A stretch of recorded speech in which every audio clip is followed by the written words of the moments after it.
everywhere, and you find Douglas fir trees that are 4 times the diameter of this, and almost no low-growing vegetation around, right? And it's dark, right? So I've been to a few of those around. One that's up in, of course, the Santiam Pass is called Echo Basin. Not many people have heard about it, but it is a north-facing cirque. North-facing cirque. And the reason that my buddy and I went up there is because I had read that there was an old-growth stand of Alaska yellow cedar. It's pretty rare, right? It's only because you have this north-facing cirque that's not getting a lot of southern exposure. And it was there, and about less than a quarter mile into the trail, we went, what is that smell? Well, it was ginger.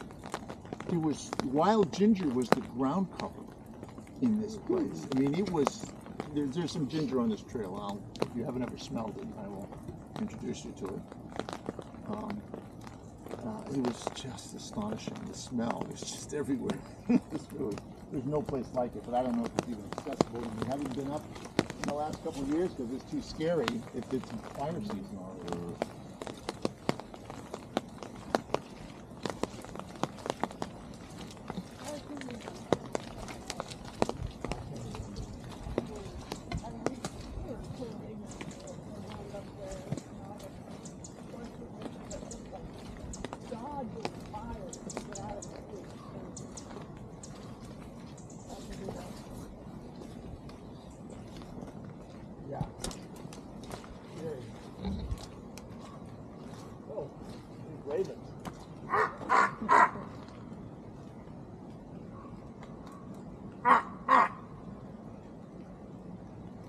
We have ravens here.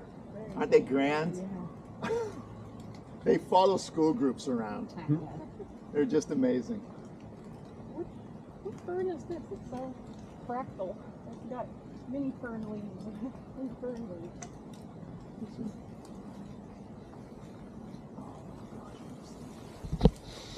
I think that might be the end of a lady fern. I'm not positive. It's all been beat up so much. But that's most likely it, because it's like 3, what do they call it? 3 triple pinnated. Pinnated, that's the word. So it could be a lady fern dead, but it's past season. They shouldn't even be around. So this is an alder. This is an alder snag, red alder. Okay, down they're very healthy down by the creek. I did a search on this. You know, I did a string for a while, Google search string of climate change impact on X, and I would just change the X, right? And so alders turns out that it wasn't going to be impacted that much by heat, but is extremely drought intolerant. And so up here, you know, there's still some alive up here, but not too many. Most of them are dead, as this one is. Alders are important because they're really the only tree that has on their roots nodules of bacteria that are called frankia, and the frankia have the ability to take atmospheric nitrogen and convert it to plant-friendly nitrogen. Okay. So in the fall, when all the other maple leaves are turning yellow to try to recapture all of the chemicals that make up chlorophyll, they break down the chlorophyll, they suck it into their bark and their branches in order to preserve it, because it's costly to the plant to mine these chemicals out of the ground. Well, in the fall, when the light level gets to a certain point, these guys just drop their green oval leaves. I'm done, I'm going to sleep. I've done my share of producing nitrogen. I'm off the clock. So, but down by the creek, you'll see tons of them in the fall. They've probably all been exploded from the ice storm.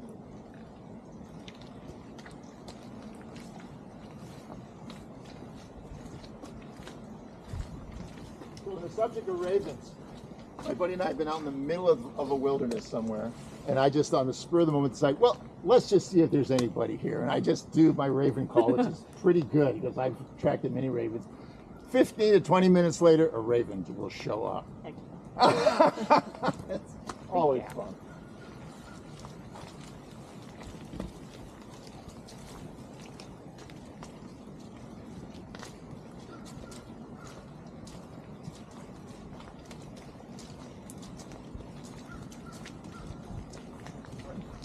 So you see those guinea?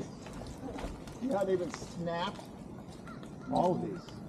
The east winds come across from here pretty much unabated, and the trees are just dead already. I mean, they're not dead, but they don't have any water, enough water to keep them standing.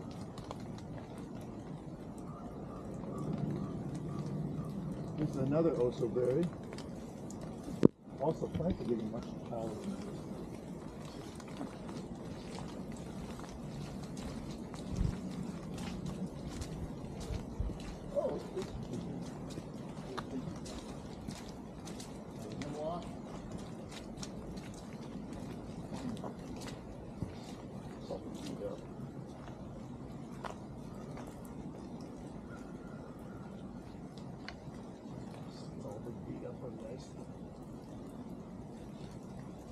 Can you eat the leaves or just the root? Yeah, there's nothing about indigenous people using. You can scrape your fingernail on that and smell it. On a fresh leaf, it's almost as good as sex. It's really powerful. There's also miner's lettuce that was growing up here in December, and everything got wiped out by that storm. Well, here's coming back. Here's miner's lettuce right here coming up.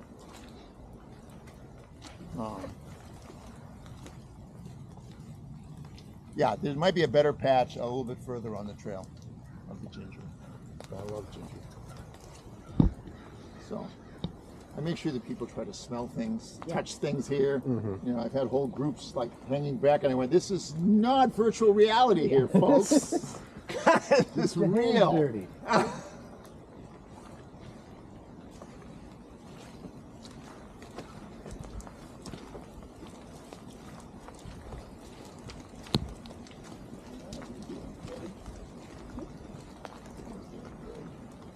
You'll be one of the first ones to produce. All right. Soon we're going to come up to this tree that's started to fall. Oh yeah. Okay. All right. Oh hey. Wade the river. Great. Toward the fjord. Holy crap, I think we got on there.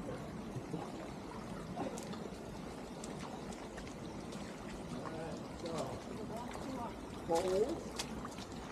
It filled in some of the holes a little bit. Cracks. Tree no longer vertical. Yeah. One good wind from the east is going to dump that sucker down. Oh yeah. Definitely. I got to watch a forest where this guy, because it's fallen very down Liability. What was he saying caused the hole? a little. Huh? What did he say caused the hole? But it was hung up. It's about this to fall is over. tilting. Yeah, Gotcha. it's going to fall over here eventually. Oh. And that's just where the soil It's like this. Only Is lifted. yeah, further along. slipped and fallen in. And a little bit bigger around, but it got to hang out while he's been a long while struggling with his chainsaw to get it down. Oh, to try to get it down? Yeah, and then. Did he climb? He climbed up it and No, just. took it down from the bottom? We were at a good distance, but. Holy crap, usually they take it down in chunks. Well, at least residentially they take them down in chunks. Maybe in the forest they don't worry about it. Yeah, there was enough clearance, but big So- noise when it came down. Have you seen the big root ball in Old Main yet? Oh, okay, well you're in for a treat. Get around there. Yeah, it was such a big cavern underneath that root ball. Yeah. We ended up losing one of its edges. Oh my god.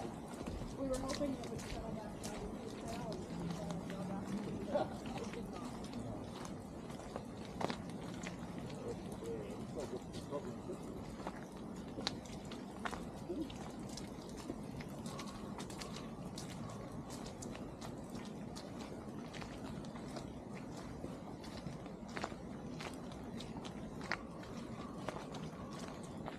So I had some here on Huber Street. We were encased in ice. I have a steep driveway. I mean, I had to put my crampons on just to go anywhere. Well, there was never any mail. I don't know why I bothered. But I was getting stir crazy. But it was just such a relief. When the rain finally came. Yeah. Oh my God. And it still took 2 days for the ice to go away. Well, yeah.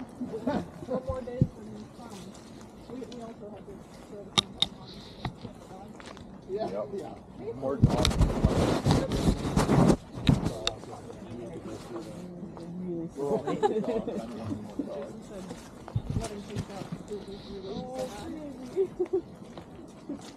Yeah, my friend's got a Moyen poodle.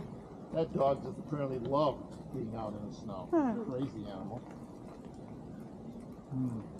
I used to live on the dead end portion of Huber. The dead end portion. Oh, at the end of which dead end portion? Well, I guess one off the. What's the cross street? 25th? No, farther out, like 40 something. Oh, that direction. Yes, Huber stops and starts. Apparently, I thought it was a dead end. It also dead ends in McDonald's. People had heard of it. I'm like, I was surprised they knew that. My little cul-de-sac.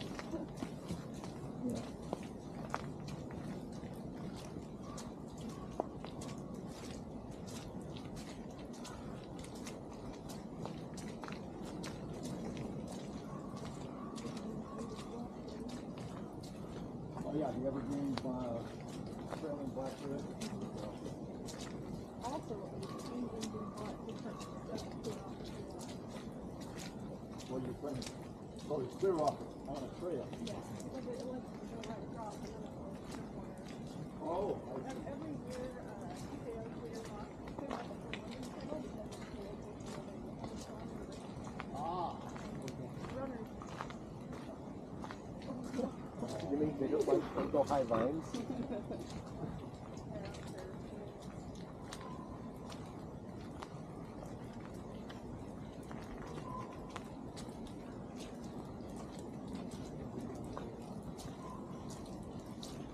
So as we traverse south here, this trail, ascent has made a quick move during the forest succession process.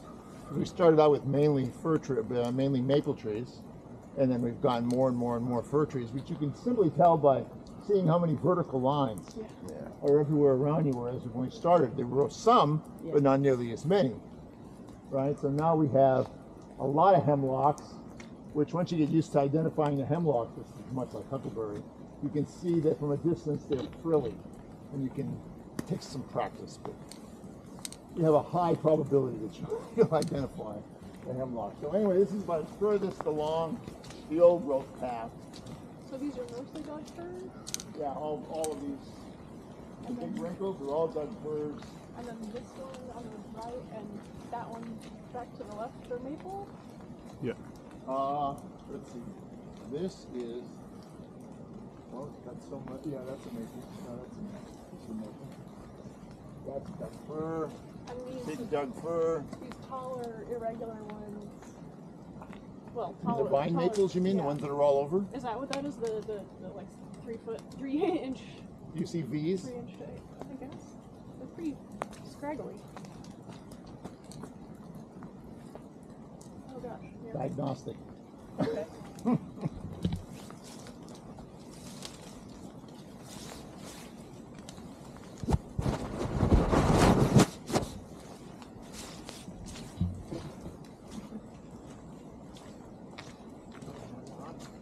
Yeah, really have to follow the branches like this. All these hemlock branches are coming out of this little guy. Okay.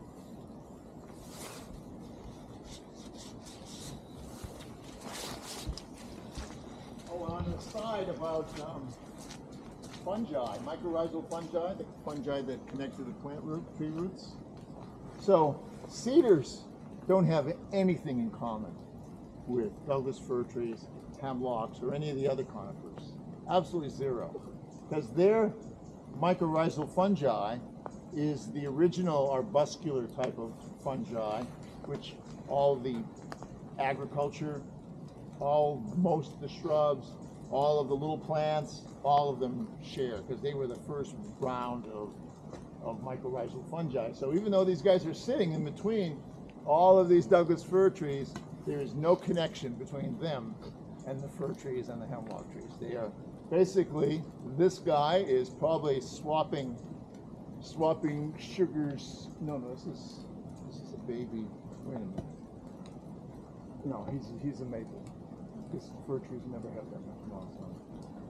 So this guy has everything in common with the maple trees surrounding him, which is interesting. And it was a shock when I first dug through the research and tracked this down. Most people aren't even aware of that. But it also explains why on the other part of the trail, the north end of Maple Crest, if you walked along there, there's maple trees, and there's shrubs, and there's cedars. There's only 1 or 2 Douglas firs. The cedars are there with the maple trees. They're helping each other out because they've been there a long time.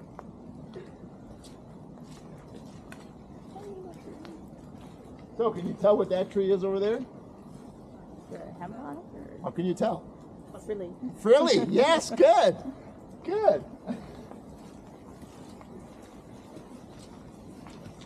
Morning. Oh, what a beautiful morning it is, too. Especially if you like swimming. Exactly. I have my tip.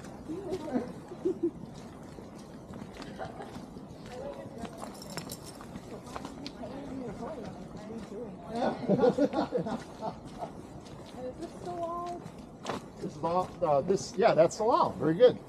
And it's actually, we're on the south part of this loop now. And so stuff is that, we did actually see a mushroom here the other day. Now the thing about the Salal, I have never seen it bloom here or produce berries. And I think that's just because there's so much shade.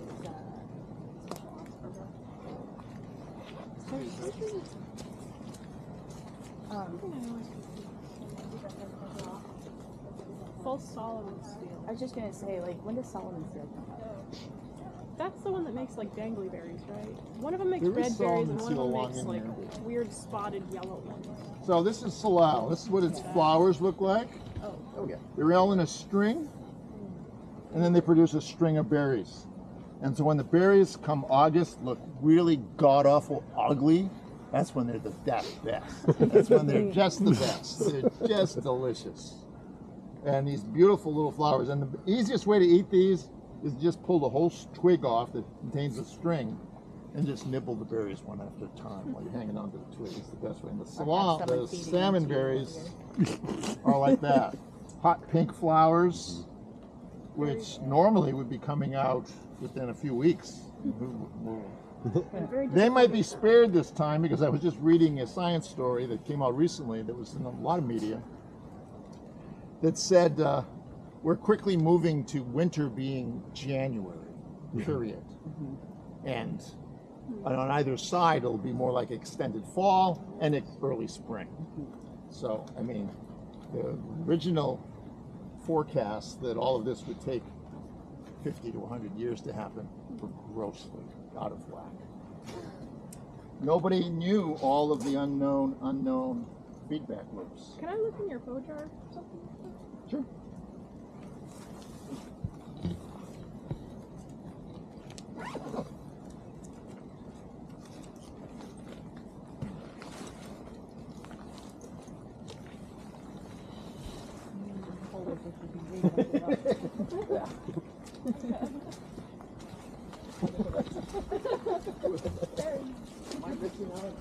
I was trying to read while she watched, so. Oh, and all that.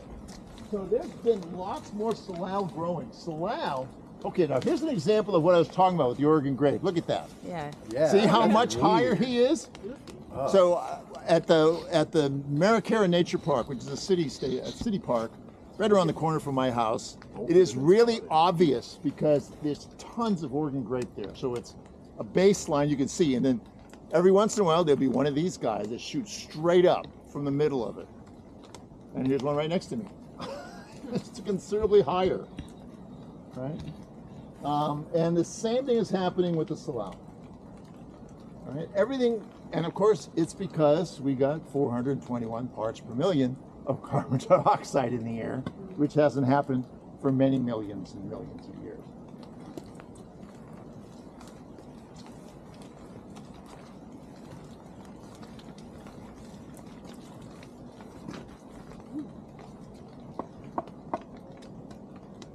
So that tree is pretty much okay inside.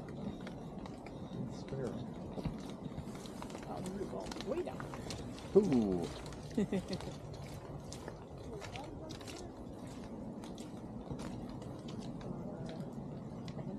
What's? Is that what those leaves? Oh yeah.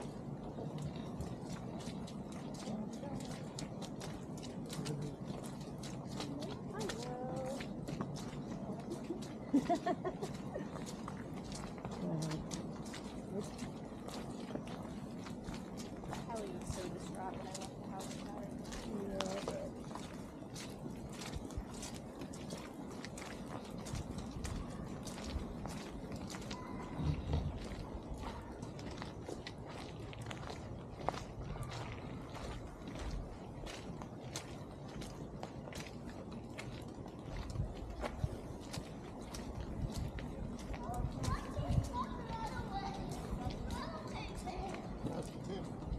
Oh, on the book. Yeah.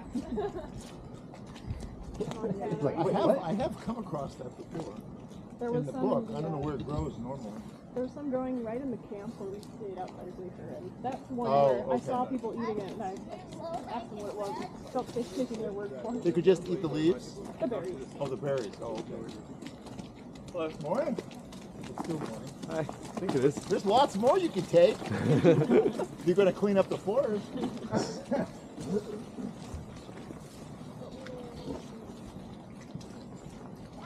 What's this? Huckleberry, very good. So we have all been searching for food for many tens of thousands of years. So it is really, when you learn what the, get off of my huckleberry. I make it a point to clean up huckleberries wherever I go.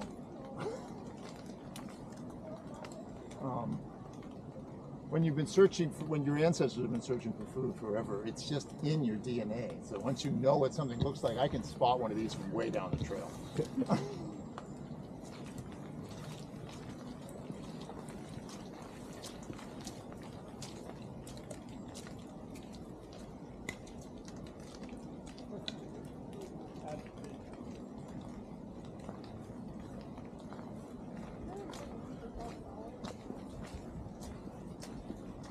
Yeah, it's under a fishing name.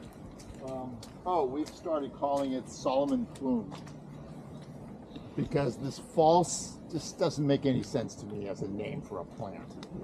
This is what you're not. Yeah, right. So I've seen it referred to by some writers as Solomon plume. I'm gonna start naming things. That's a false maple. What are you talking about? That's a that's an alder. I know, it's not a maple.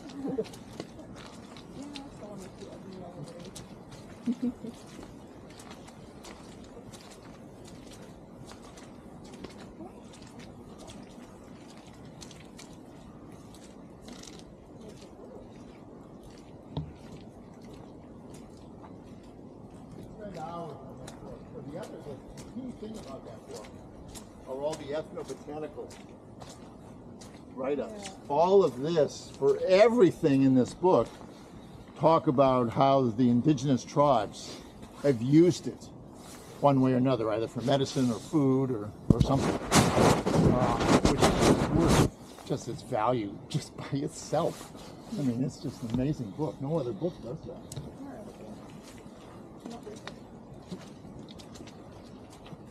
I love that. The different ways that the guides express.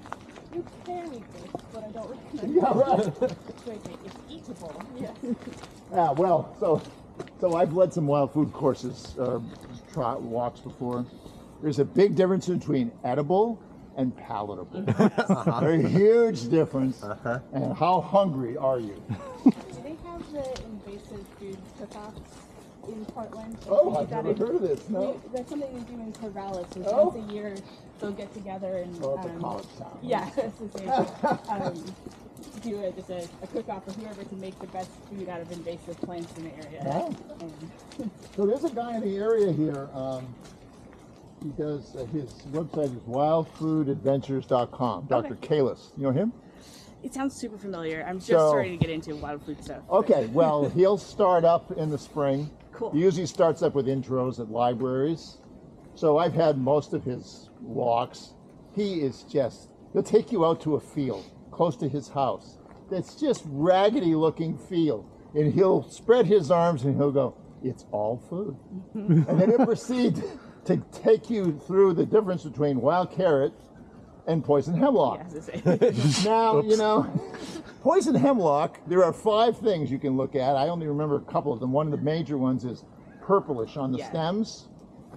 But this amount of poison hemlock, if you were to consume it, will kill you. You will be dead in 3 days. There is no power on earth that can save you. You go to the emergency room and you're in hospice care until you're dead. So it's not worth wild carrot. It's cheap at the grocery store. Yeah. is that what Into the wild. Oh, yeah. Poison hemlock, Socrates. Oh, into the wild. Well, I don't know what he ate. I think that's one of them. His problem is, if I'm thinking of the same situation, I think I am. He had, was it a bear or a moose that was dead? All right. He did not know how to dress it out. If Sarah Palin had been there, you know, she could have helped him. She could have dressed that thing out in just a couple hours, and he would have lived. I thought that you misidentified. So he did He did a too. lot of things wrong. But I don't believe, I think he died from starvation.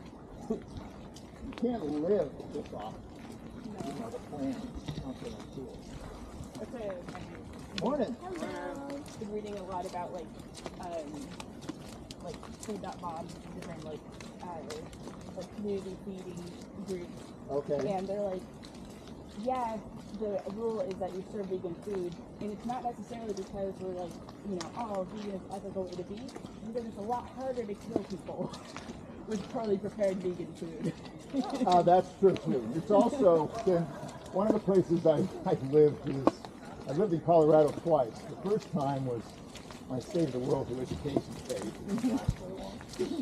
I already need to work in its math. I don't need the school program. But really Colorado was just down the road from Montford Feed Plants, the world's largest beef feedlots. So when we first drove into there from the east, this is my first wife and I, we were miles and miles away, and I thought, what have I done? So we just decided to go to school there for a while, and oh my God. So the amount of methane by itself is produced by a feedlot. Yeah. Yeah. And the amount of acreage needed to raise feed corn Yeah. is just, there's nothing good about it. I don't ever eat beef anymore. I just stopped long ago. Pork, on the other hand, my Quebec ancestors have been eating pork forever, and it's really interesting. If I try to eat beef, man, I'll be in a toilet all day long.